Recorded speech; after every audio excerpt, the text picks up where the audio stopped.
औज़ुबिल्लाहिमिनश्शैतानिर्रजीम बिस्मिल्लाहिर्रहमानिर्रहीम। PMLN के नौजवान सियासतदान हल्का ने 57 के एक मजबूत उम्मीदवार यूथ विंग डिस्ट्रिक्ट रावलपिंडी के सदर बैरिस्टर अकील साहब जो हमारे साथ मौजूद हैं। सियासत के मैदान में किसी भी तारफ़ के मोहताज नहीं। हाल मुल्क की सियासी सूरत हाल और लोकल सियासी सूरत हाल पर अपनी गुफ्तगू का आगाज़ करते हैं। जनाब बैरिस्टर साहब, सबसे पहले तो जनाब का खालिद अरमानी की जानिब से शुक्रिया अदा करता हूँ सर मैं कि अपनी मसरूफियात के बावजूद आज आपने मुल्की इशू पर अरमानी को वक्त दिया। सर अगर हम बात करें मुल्की सियासत की, अगर मैं बात करूँ इमरान खान की, एक तरफ गुज़िश्ता रोज़ 2 दिन पहले अदालत की जानिब से 2 के दफात में इमरान खान को रिलीफ मिला तो अदालत के चर्चे, दूसरी तरफ जब मरियम बीबी को पासपोर्ट के हवाले से जब रिलीफ मिला तो एक बार फिर अदालत पे बरस पड़ा इमरान खान। क्या बोलेंगे सर ये सियासत के इस्तेमाल मयार को? बिस्मिल्लाहिर्रहमानिर्रहीम। खालिद अरमानी साहब, बहुत बहुत शुक्रिया। आज आपके इस चैनल से, आपके तवज्जुह से अवाम के साथ और अवाम के कुछ सवालों पे जो उनका जवाबात हैं वो देने का मौका मिला। सबसे पहले तो सियासत का ये दौरा मयार आज से नहीं, ये पिछले तकरीबन 4 साल से, गालिबन 4.5 साल से देखा जा रहा है कि किस तरह जो है एक सेलेक्टिव पॉलिटिकल विक्टिमाइजेशन की गई। पाकिस्तान मुस्लिम लीग नून को उसका निशाना बनाया गया और उनके ख़िलाफ़ झूठे और ऐसे मुकदमात जिनके ना कोई सबूत थे, ना कोई सिर था, ना कोई पैर था और सिर्फ मफरूज़ों पे मबनी मुकदमात बनाए गए। आपने देखा हाल ही में अल्हम्दुलिल्लाह कैप्टन सफदर साहब की और मैडम मरियम नवाज़ साहिबा की जो अपील्स थी वो एक्सेप्ट हुई, क्योंकि एविडेंस और सबूत तो नैब पेश ना कर सकी और उसकी अदम मौजूदगी में अल्हम्दुलिल्लाह एक सैनिटी प्रिवेल की हमारे जुडिशल सिस्टम के ऊपर भी, और उसकी जो नेक्स्ट जो था वो अपील्स वो एक्सेप्ट हुई।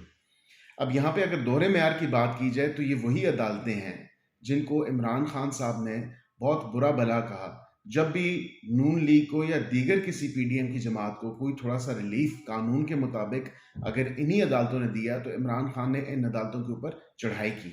माजरत के साथ ये कहना पड़ता है कि इमरान खान साहब खुद एक सिलेक्टिव जो उसकी डिसीजंस हैं कोर्ट्स के ऊपर, उस पर वो अगर उनके हक में आ जाए तो फिर तो वाह वाह हो जाती है। अगर उनके हक में फैसला ना आए और उसके हक के मुनाफी फैसला आ जाए और कानून और आइन के मुताबिक अगर फैसला आ जाए, खा वो उनकी तोशाखाना केस का हो, खा वो उनकी जो है खातून जज ज़ेबा चौधरी साहिबा को थ्रेट करना हो, खा वो दीगर कोई और मामलात हों, तो उस पर जो है अगर कोई ऐसी बात होती है तो इमरान खान साहब और उनके हवारी जो है बरमिला इन्हीं अदालतों को बहुत ही नेगेटिव कॉनोटेशंस और उसके साथ साथ बड़े मनफी अल्फाज का इस्तेमाल करते हुए ये इनको जो है एड्रेस किया जाता है। लेकिन उसके साथ साथ ये वही अदालतें हैं जब ये कानून और आइन के मुताबिक फैसला करती हैं और दीगर किसी सियासी जमात को रिलीफ मिलता है तो उनको बुरा भला कहा जाता है। अब बात सिर्फ ये है कि अगर पासपोर्ट की, क्योंकि मेरी अभी जो है मैडम से बात हो रही थी और वो भी इस फिलवक़्त वो इस Lahore high court principal seat की तरफ जा रही हैं और वो रास्ते में थी अपने पासपोर्ट के हसूल के लिए। पासपोर्ट उनको इंशाल्लाह आज मिल जाएगा, जो कि मैं समझता हूँ कि 4 साल से उनका वो आइनी हक, वो कॉन्स्टिट्यूशनल राइट उसको मजरू किया गया, जो फ्रीडम ऑफ मूवमेंट के एक आपको मुल्क से बाहर और मुल्क के अंदर जो है एक आज़ादी आपको है कि आप जिधर एज ए पाकिस्तानी शहरी आप जिधर जाना चाहें, आपका आइन, आपका कानून आपको ये हक देता है, आपका ये फंडामेंटल राइट है कि आप उस फ्रीडम ऑफ मूवमेंट को एक्सरसाइज कर सकें। अगर वो किसी कानून के उस जुमरे में नहीं आता और रिस्ट्रिक्शन कानून नहीं लगाता, लेकिन ये वही जो चौधरी शुगर मिल्स वाला केस था, ये वही अल अजीज़िया स्टील मिल केस था, ये वही एवनफील्ड वाला केस था। एवनफील्ड में तो अपीलें मंजूर हो गई और सज़ा को जो है कलअदम करार दे दिया गया। लेकिन चौधरी शुगर मिल्स जिस केस में, या रमज़ान शुगर मिल्स जिन केसेस में इन पासपोर्ट को रखा गया, आज दिन तक 4 साल का अरसा तकरीबन गुजरने को है और आज दिन तक ये रेफरेंस जो है वो फाइल नहीं हो सका। नैब के अपने कानून जो हैं उसमें लिखा हुआ है कि 60 दिन के अंदर अंदर चेयरमैन नेशनल अकाउंटेबिलिटी ब्यूरो अपना रेफरेंस लेके आएंगे किसी मुलजिम के खिलाफ, अगर उसके खिलाफ ठोस शवाहिद और सबूत मौजूद हैं। लेकिन आज दिन तक यही इस्तदा मरियम साहिबा के वकील ने भी ली थी अहाता अदालत में और अदालत आलिया के सामने, और उन्होंने कहा कि ये वो केस जिसमें पासपोर्ट रखा गया है और जब्त किया गया है एज ए श्योरिटी, उसमें तो अभी तक रेफरेंस ही फाइल नहीं हुआ। तो अदालत ने फिर वो पासपोर्ट वापसी की जो दरख्वास्त थी वो मंजूर करते हुए, क्योंकि जिस तरह उन्होंने खुद भी कहा कि मेरी एक सर्जरी होनी है, और इन एनी केस मियाँ साहब अपनी बेटी के साथ आए थे।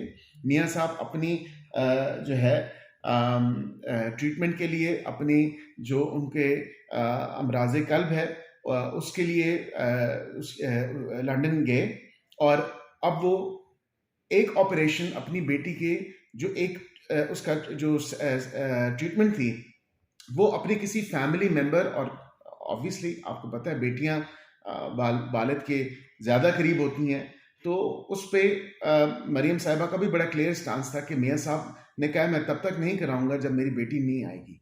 तो इंशाल्लाह अभी मरियम साहिबा की अपनी भी एक सर्जरी छोटी सी, वो भी जाएंगी, और इंशाल्लाह विद इन फ्यू वीक्स जो है, कुछ हफ्तों के बाद मियाँ साहब भी इंशाल्लाह पाकिस्तान वापस आएंगे और मरियम साहिबा भी उनके साथ पाकिस्तान वापस आएंगे। और ये वो तारीख जो है ताज़ा होगी जब 13 जुलाई 2018 को मियाँ मोहम्मद नवाज शरीफ बिस्तरे मर्ग पे अपनी अहलिया को छोड़ के अवाम की खातिर, पाकिस्तान की खातिर, अपनी बेटी के हमरा, मैडम मरियम के हमरा पाकिस्तान आए थे। और पाकिस्तान में उनके साथ उस टाइम क्या सलूक किया गया, क्योंकि वो 3 दफ़ा के प्राइम मिनिस्टर थे, वो 3 दफ़ा के वज़ीर आज़म थे जिन्होंने इस मुल्क और कौम की खिदमत की, लेकिन उनको क्या सिला मिला।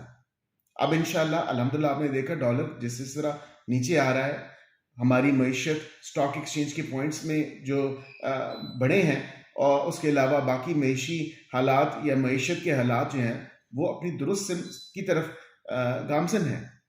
आज ही आप देखें श्रीलंका को बनाने में कोई कसर नहीं छोड़ी पाकिस्तान तहरीक इंसाफ उनके हवारियों ने, लेकिन अल्हम्दुलिल्लाह सियासी कुर्बानी दे के हम लोगों ने पाकिस्तान को बचाया, हम लोगों ने पाकिस्तान की बका को बरकरार रखा, हम लोगों ने पाकिस्तान की जो इंटरेस्ट था उसको लुक आफ्टर किया, अपने पॉलिटिकल इंटरेस्ट को, अपने सियासी इंटरेस्ट को हम लोगों ने उसकी कुर्बानी दी। लेकिन आज आप अखबारें उठा के देखें, आज के जो माशी हालात हैं सूबा खैबर पख्तूनख्वा के, वहाँ पे क्या चल रहा है। वहाँ पे आप देख रहे हैं कि उनका जो फाइनेंस मिनिस्टर साहब हैं, वजीर ख़जाना सूबाई जो खैबर पख्तूनख्वा के हैं, वो उनकी मुलाजमीन को तनख्वाहें देने के पैसे नहीं, उन लोगों की जो पेंशन्स थी, जो रिटायर्ड मुलाजमीन हैं, उनको देने के पैसे नहीं हैं। तो बात ये दावा बोल देना या दावे करना, मैं नहीं समझता कि ये हल है पाकिस्तान को दुरुस्त सिमत में लेके जाने का। अभी पूरी दुनिया में एक इकोनॉमिक रिसेशन आने वाला है, हमें उसकी भी तैयारी करनी है। अभी इतने बड़ा सानिया जो सैलाब का पाकिस्तान से जो 2-4 हुआ है, अभी उसको हमने देखना है कि इतने 33 मिलियन लोग बेघर हो चुके हैं। आए रोज़ मैं अगर बात करूं बाहर के ममालिक की, आए रोज़ मेरी मुलाकातें होती हैं वेरियस एम्बेसीज के, डिप्लोमेटिक मिशंस के जो हैं नुमाइंदों से।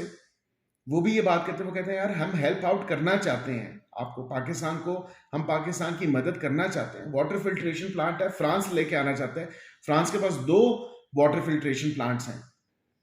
एक उनका वो अपना जो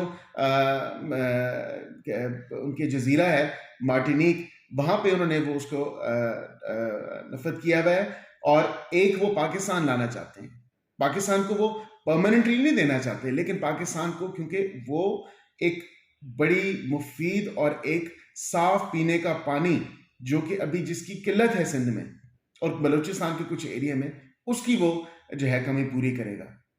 तो हमें चाहिए कि जब अगर इंटरनेशनल दुनिया हमारे साथ अगर अल्हम्दुलिल्लाह जो सफारती ताल्लुकात बहाल हुए, पाकिस्तान की इंटरनेशनल इमेज जो एक बैनुल-अक़वामी इमेज थी पाकिस्तान की, जिसको इन पिछले 4 साल में मजरू किया गया, कोई मुल्क हमसे खुश नहीं था। दोस्त मुल्क तो दूर की बात, दूसरे ममालिक हमारी तरफ देखते नहीं थे। यूएन जनरल असम्बली के जो अभी हाल में हुआ, शहबाज शरीफ साहब जो हैं, जब वहाँ पे गए तो किस तरह ममालिक के सरबराहान उनको मिले और इतनी पाकिस्तान को इज्जत और हौसला अफजाई पाकिस्तान की गई। तो ये वही पिछले 3-4 साल से इमरान खान एंड कंपनी जब जाती थी तो पाकिस्तान को ना वो इज्जत मिलती थी, ना वो पाकिस्तान का वकार था। सर अभी हम बात करेंगे इसाक डार साहब की। इसाक डार साहब की मुल्क में वापसी और एक अहम वजारत वजीर ख़जाना को बना दिया गया है। सर आप क्या समझते हैं, जो क्वालिटी हैं, जो तजर्बात, उनको हासिल है मुल्क और कौम के लिए इसाक डार की क्या कारकर्दगी होगी, क्या किरदार अदा करेंगे सर वो?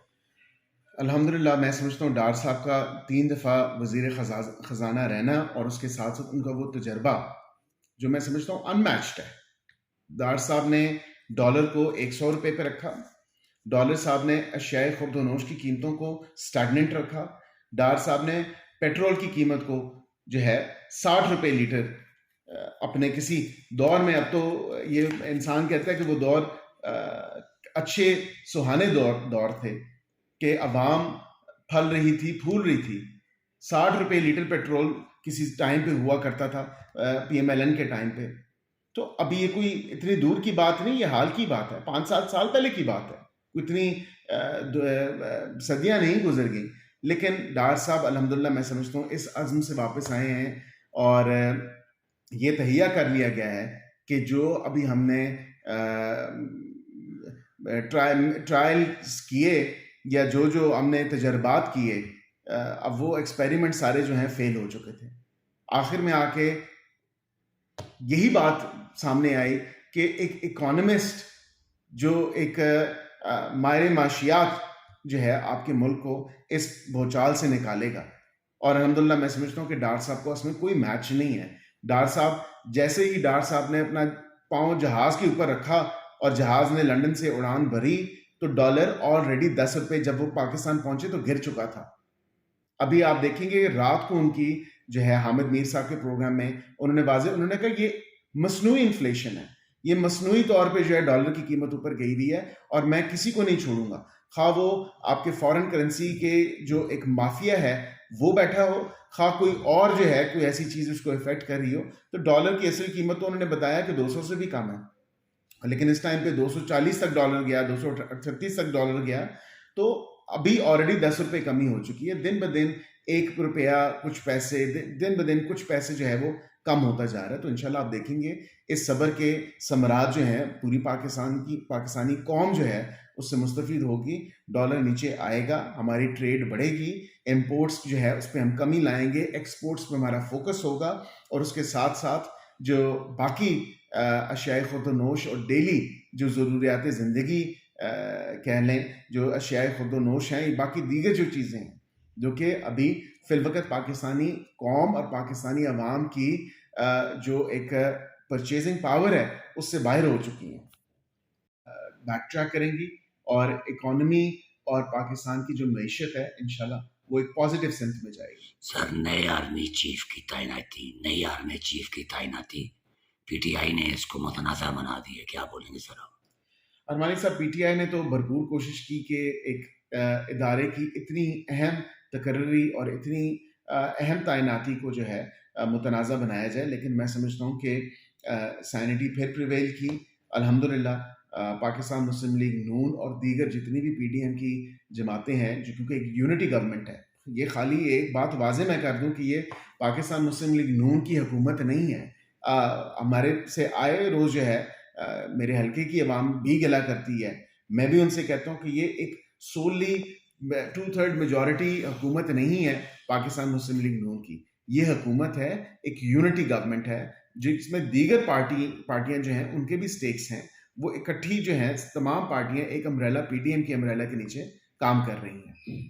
अब जहाँ पे बात की जाए जिस तरह आपने बात की कि एक तकर्री को मुतनाज़ा बनाया गया, अल्हम्दुलिल्लाह मैं समझता हूँ कि सीनियरिटी का जो प्रिंसिपल है वो इस दफ़ा ज़रूर एप्लीकेबल होगा, और जो सीनियर मोस्ट जो उसमें आएंगे एज़ पर लिस्ट, उनको जो है उनकी तकर्री होगी। और क्योंकि ये इदारे हमारे अपने हैं, ये हमारी हिफाजत करते हैं, हमारे बॉर्डर्स की प्रोटेक्शन करते हैं, तो हमें अपने इदारों को अपनी इस तरह की सियासत से बाहर रखना चाहिए, और तमाम इदारों को अपने अपने जो एक आइनी और कानूनी दायरा कार है उसमें रह के काम करना चाहिए। इमरान खान आर्टिकल 6 के शिकंजे में आ गया, नहायत माजरत के साथ साथ तमाम सबूत मौजूद गद्दारी के, अब तक इसके खिलाफ कार्रवाई क्यों नहीं की जा रही है सर? अरमानी साहब, हुकूमत ने कल रात को इस चीज़ की कैबिनेट में मंजूरी दे दी है कि आर्टिकल 6 इमरान खान पे लागू होगा। और आर्टिकल 6 ये कोई मजाक नहीं है। आर्टिकल 6 का, आर्टिकल 6 एक बहुत सीरियस क्राइम है। ये मुल्क के साथ गद्दारी और ट्रीजन का केस है। अब एक ऑफिशियल सीक्रेट्स एक्ट और एक आपका कॉन्फिडेंशियल डॉक्यूमेंट, जो कि मोस्ट कॉन्फिडेंशियल और सीक्रेट डॉक्यूमेंट है, उसको हवा में यूं लहराना और अवाम के सामने कहना कि ये साइफर आया और ये हुआ। आप बिलावल साहब का एक इंटरव्यू देखें, उन्होंने कहा कि काउंसिल ऑफ फॉरेन रिलेशंस, जब अभी हाल में अमेरिका थे वो, तो काउंसिल फॉरेन रिलेशंस इंस्टीट्यूट को उन्होंने ये कहा, उन्होंने कहा इमरान खान ये बात नहीं करता कि मुझे एक डेमोक्रेटिक और एक कॉन्स्टिट्यूशनल तरीके से, एक आईनी और एक जमहूरी तरीके से निकाला गया कि जो 172 की स्ट्रेंथ थी, वो 172 जो है वो बाकी दीगर जमातों ने पूरे कर लिए। जब वो अपना एतमाद पार्लियामान में खो बैठे तो वो कहते हैं कि अमरीकी साजिश हुई है, क्योंकि उनको ये बात सूट करती है। ना तो कोई अमरीकी साजिश हुई है और ना ही कोई अमरीकी साजिश का कोई सबूत या कोई मवाद मिला है। अगर कोई साइफर इस तरह का होता है, ये दीगर आते रहते हैं साइफर, ये यहाँ से भी साइफर जाते हैं और वहां से बाहर से भी साइफर्स आते हैं। उस साइफर को डीकोड करना, उसकी इंक्वायरी जरूर होनी चाहिए। मैं भी ये कहता हूँ कि हुकूमत वक्त को चाहिए कि ये जो इसका ड्रामा और धौंस है कि ये साइफर आया और ये एक लेटर था, और आपने देखा कि रिकॉर्डिंग्स में भी ये बात वाज़ेह हुई कि जो कहा जाता है कि ये नहीं आप वो साइफर का नाम ना ले, लोगों को क्या पता है कि साइफर क्या है। अब अवाम जो है वो अवाम के साथ मजाक नहीं किया जा सकता। अवाम की सामने से आप चीज़ों को छुपा नहीं सकते। ये 21st सेंचुरी है खान साहब। ये आप किस तरह कह सकते हैं कि अवाम को ये नहीं पता कि साइफर है या लेटर है, और आप लफ्ज़ लेटर का इस्तेमाल करें। तो बात यह है कि अगर एक झूठा प्रोपेगेंडा जिसमें पाकिस्तान तहरीक इंसाफ माहिर है, अरमानी साहब मैं आपके तवज्जो से ये कहूँ कि जो झूठी फेक न्यूज़, झूठी खबर और झूठा प्रोपेगेंडा किसी के जो है ऊपर उन्होंने करना हो, मेरे ऊपर हुआ, कई दफ़ा मेरे ऊपर हुआ, झूठा प्रोपेगेंडा करने की कोशिश की, मोर तस्वीरें लगाने की कोशिश की। ये ऐसी चीज़ें अल्हम्दुलिल्लाह हम बहुत देख चुके हैं। अब इनके इस झूठे प्रोपेगेंडे के सामने हम बिल्कुल सामने खड़े हुए हैं और हम इनको ढीला नहीं छोड़ेंगे। ये बेशक देख लें कि ये अगर चाहते हैं कि इनके साथ इन जैसा ही रवैया जो इन्होंने रखा दीगर जमातों के साथ वो किया जाए, तो अल्हम्दुलिल्लाह मैं समझता हूँ राना सनाउल्लाह साहब वफाकी वज़ीर दाखिला अभी भरपूर तैयारी में है, और ऑलरेडी ड्रोन के ज़रिए जो आंसू गैस फेंकी जाती है वो आंसू गैस भी हमारे पास दस्तयाब हो चुकी है। और मैं समझता हूँ कि अब इसका इस दफ़ा बच के जाना आर्टिकल 6 से और जेल जाने से, अडयाला जाने से कोई नहीं रोक सकता। नवाज शरीफ की वापसी की बातें हो रही हैं सर, निहायत माजरत के साथ हमारे ज़राए ये बता रहे हैं कि मरियम बीबी आ रही है अपने बाबा को लेने के लिए। जब नवाज शरीफ मुल्क और कौम के हीरो अपनी मां धरती पर पाँव रखेंगे सर, तो आप ये बताएं बतौर सियासतदान आपके तजर्बात क्या बोलते हैं, इमरान खान एंड कंपनी का असर क्या होगा सर? मैं समझता हूँ एक तो पहले मैंने पेशन गोई की, एक और किसी मीडिया के दोस्त थे उस चैनल पे, मैं बर्मिला, बल्कि मैंने कहा कि मेरी जो एनालिसिस हैं और मैं समझता हूँ और मेरी नाकिस रिपोर्ट्स के मुताबिक मियां मोहम्मद नवाज शरीफ और मरीम नवाज शरीफ साहिबा इस मुल्क, अपने वतन, अपने देश पाकिस्तान की धरती पे इंशाल्लाह वो वापस इस साल के इख्तिताम से पहले पाकिस्तान में मौजूद होंगे, अपनी आवाम के सामने मौजूद होंगे, अपने लोगों के बीच मौजूद होंगे। जहाँ तक आपने बात की कि इसका इम्पैक्ट या इसका असर क्या पड़ेगा, इसका एक ऐसा असर पड़ेगा कि यकीन करें कि अवाम भी देखेगी, और पीटीआई के इमरान खान साहब और उसके साथ साथ पीटीआई की हमारी पीटीआई एंड कंपनी भी ये देखेगी कि ये किस तरह इनके जो है होश उड़ जाएंगे जब अवाम का एक इतना वार्म वेलकम, और अवाम जो है एक अवाम का जमे गफीर आप देखेंगे, खा वो इस्लामाबाद लैंड करें या खा वो लाहौर लैंड करें, लेकिन अवाम का एक फ़कीदुल मिसाल इस्तकबाल अपने कायद मियाँ मोहम्मद नवाज शरीफ और उनकी बेटी मरीम नवाज साहिबा का इंशाल्लाह करेगी। सर अगर मैं बात करूँ निज़ाम कुदरत की, सुभान तेरी कुदरत। अल्हम्दुलिल्लाह। पहले बाप बेटी आते हैं तो जेल जाते हैं, पहले बाप बेटी आते हैं तो तियारे में गिरफ्तार करते हैं तो सजाए मौत की चक्कियों में। अब बाप बेटी आ रहे हैं बकौल आपके कि उनका तारीखी इस्तकबाल किया जाएगा, मुल्क की तारीख रकम कर देगी मियाँ नवाज शरीफ का इस्तकबाल। क्या बोलेंगे सर ऐसे वाक़यात पर, क्या रोशनी देंगे आप? इंशाल्लाह अरमानी साहब आप भी देखेंगे, अवाम भी देखेगी, और इंशाल्लाह वक्त भी ये देखेगा, क्योंकि वक्त एक जैसा नहीं रहता। और अल्लाह ताला पे अगर उन्होंने अपना मामला मियाँ साहब ने और उनकी बेटी ने छोड़ दिया तो अल्लाह ताला की ज़ात कभी मायूस नहीं करती। अल्लाह ताला की ज़ात ने अल्हम्दुलिल्लाह उनका हाथ पकड़ा, ये पूरे अंधेरों से, और बिल्कुल समझें कि कुछ कहीं अगर नज़र ना आ रहा हो इंसान को, और इंसान बिल्कुल लाचार और बेबस अपने आप को महसूस करे कि इतनी ज़्यादतियाँ, इतनी जुल्म और इतनी ज़्यादा एक कह लें मतलब ज़्यादती की गई एक पूरे शरीफ ख़ानदान के साथ। और उसके फर्स्ट एंड फोरमोस्ट अगर बात की जाए तो वो मियाँ साहब के साथ और उनकी बेटी के साथ जो ज़्यादती की गई उसकी तो कभी भी कॉम्पनसेशन नहीं हो सकती। लेकिन ये निज़ाम कुदरत है, जिस तरह आपने कहा कि अल्लाह ताला ने जब अपने बंदों को किसी काम के लिए चुन ले, तो मैं समझता हूँ कि जिस तरह मियाँ मोहम्मद नवाज शरीफ को उन्होंने 3 दफ़ा अल्लाह ताला की ज़ात ने प्राइम मिनिस्टर बनवाया, और उसके बाद अभी इंशाल्लाह आप देखेंगे कि चौथी दफ़ा भी मियाँ साहब जो हैं प्राइम मिनिस्टर होंगे, और मरीम बीबी उनके साथ साथ होंगी। और अवाम की तरफ से उनका इस्तकबाल वो तो होगा ही होगा, लेकिन कुछ फ़ैसले अल्लाह ताला की ज़ात भी करती है, तो ये अल्लाह ताला की ज़ात के फ़ैसले हैं, क़ाबिल वक्त है कहना, लेकिन फिर भी जो है मैं समझता हूँ कि वो दोबारा पाकिस्तान लौटेंगे। पाकिस्तान मुस्लिम लीग नून को 2/3 अक्सरियत आइंदा आने वाले इलेक्शन में मुयस्सर होगी इंशाल्लाह, और 2/3 अक्सरियत के साथ जो है हुकूमत बना के एक अगले 5 से 10 साल का जो इकनॉमिक चार्टर है वो इंशाल्लाह होगा, और ये इमरान खान साहब जेल की सलाखों के पीछे होंगे, क्योंकि जैसा कर वैसा भर, और जो एक इन्होंने ज़्यादतियाँ की हैं उनका जो है वो अजाला ज़रूरी होगा। जैसा कर वैसा भर, मूली का बीज बोएंगे तो गाजर कभी भी नहीं निकलेगी, मूली निकलेगी। अभी आते हैं सारे इमरान खान के जलसों की तरफ। मुल्क भर में जलसों की तहरीक शुरू, हाल ही में गुज़िश्ता रोज़ जो टेक्सले में जलसा हुआ है सर जी, क्या इमरान खान जलसों की सूरत में अवाम पर दबाव डालना चाहता है, एक सर, और दूसरा सर मेरी तकरीबन 60-70 सालों में मेरी उम्र हो चुकी है। जो ज़बान माज़रत के साथ अखलाकियात की जो हदें क्रॉस की जा रही हैं, एक तरफ चोर डाकू, एक तरफ ज़ातियात, ऐसी सियासत, ऐसे जलसे, ऐसे दबाव के नताइज क्या निकलेंगे? इमरान खान किस तरफ जा रहे हैं सर, क्या बोलेंगे सर आप? इमरान खान के जलसों की जिस तरह आपने बात की, तो वो कोशिश उसकी है कि लॉन्ग मार्च से पहले वो अपने जो पार्टी के अहदेदारान हैं, जो उनके पार्लियामेंटेरियंस हैं, उनको मुतहरिक किया जाए। लेकिन मैं नहीं समझता कि वो इस दफ़ा मुतहरिक हो सकेंगे, क्योंकि ना तो उनके सर के ऊपर किसी का साया है और ना ही किसी का आशीर्वाद।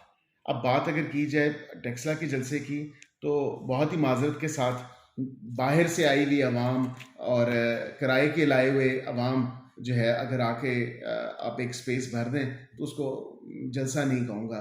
ये वही लोग हैं जो लाहौर में भी थे, ये वही लोग हैं जो अटक में भी थे, क्योंकि ये बात वाज़े सामने आ चुकी है कि ये पेड लोग हैं।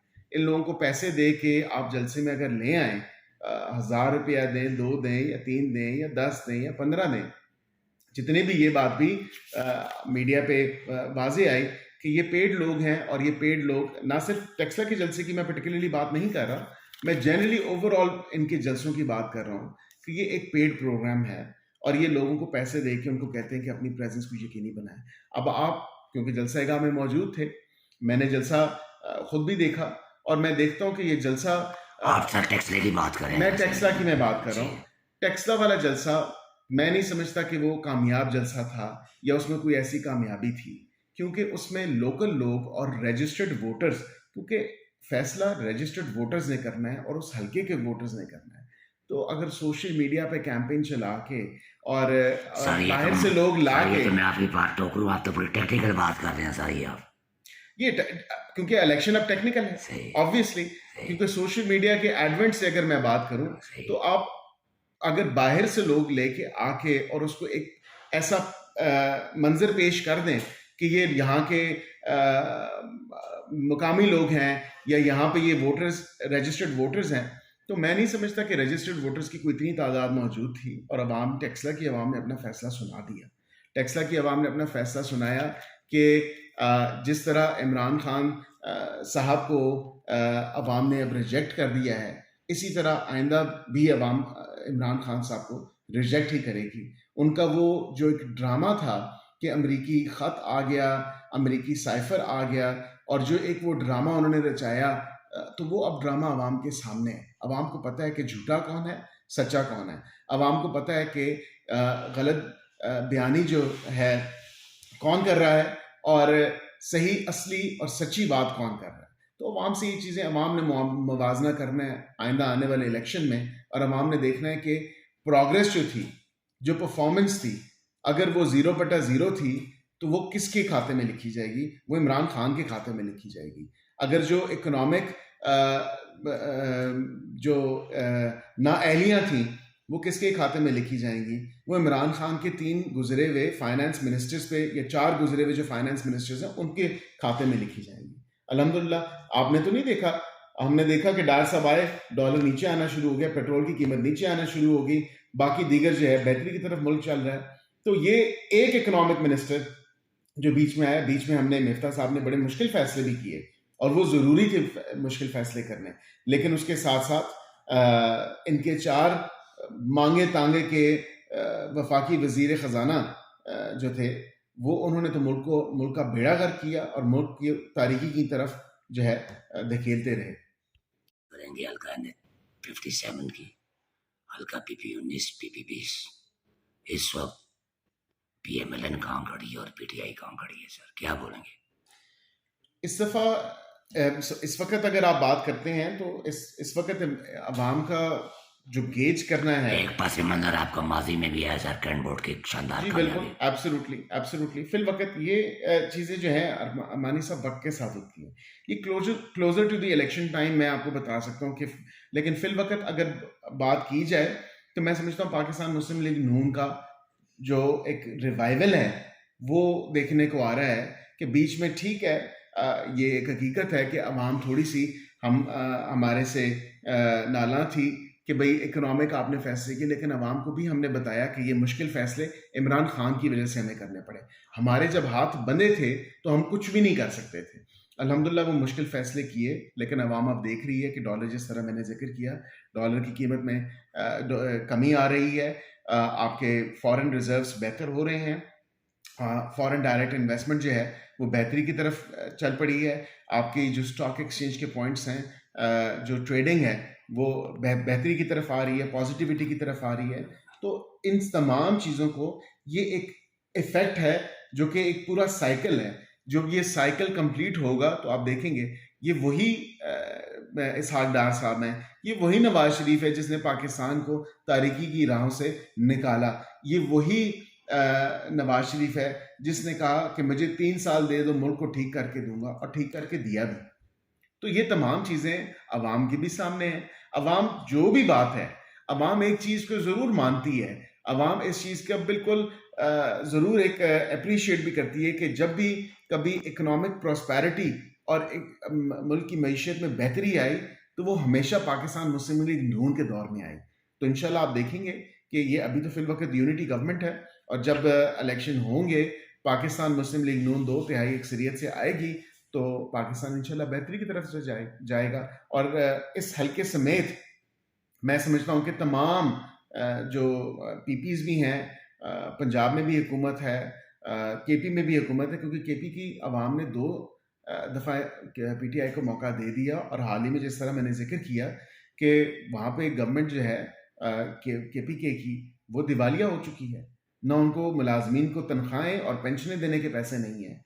तो ये किस तरह निज़ाम चलेगा? निज़ाम तो चलता है मईशत के साथ। मईशत का पहिया अगर रोका जाएगा तो मुल्क भी रुकेगा।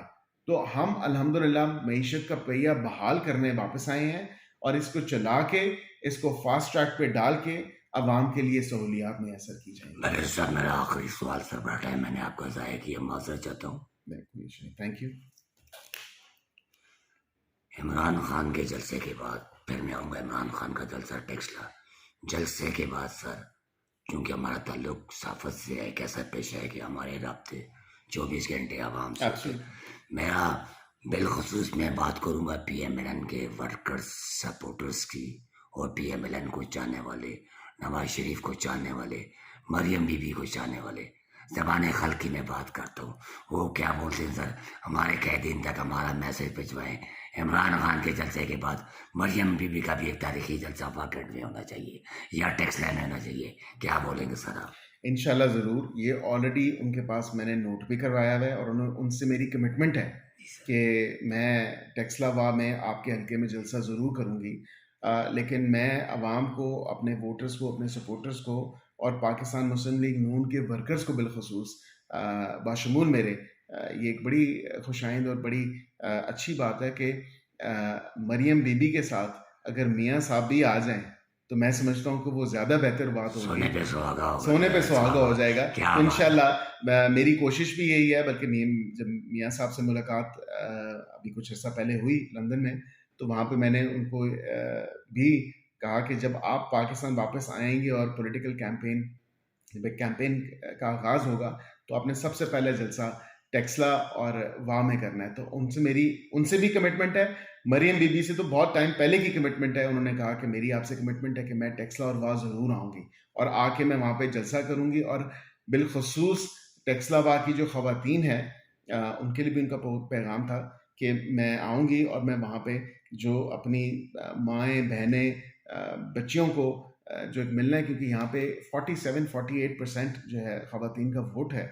तो ऑलमोस्ट 50-50 कह लें, इन ख़वातीन जो है मर्दों के बिल्कुल वो बराबर हैं, और उसमें कोई ऐसी बात नहीं। तो इसलिए मैं चाहता हूँ कि कौम की बेटी और अपने कायद की बेटी मिस मरियम नवाज़ साहिबा, मैडम मरियम, अगर जब आएंगी तो इंशाल्लाह उनका भी फ़कीदुल मिसाल इस्तकबाल, और बड़ी जो है हल्के में उनको एक बड़ा रिस्पांस मिलेगा इंशाल्लाह। जी, ये थे बैरिस्टर अकील साहब, जिनका ताल्लुक PMLN से था।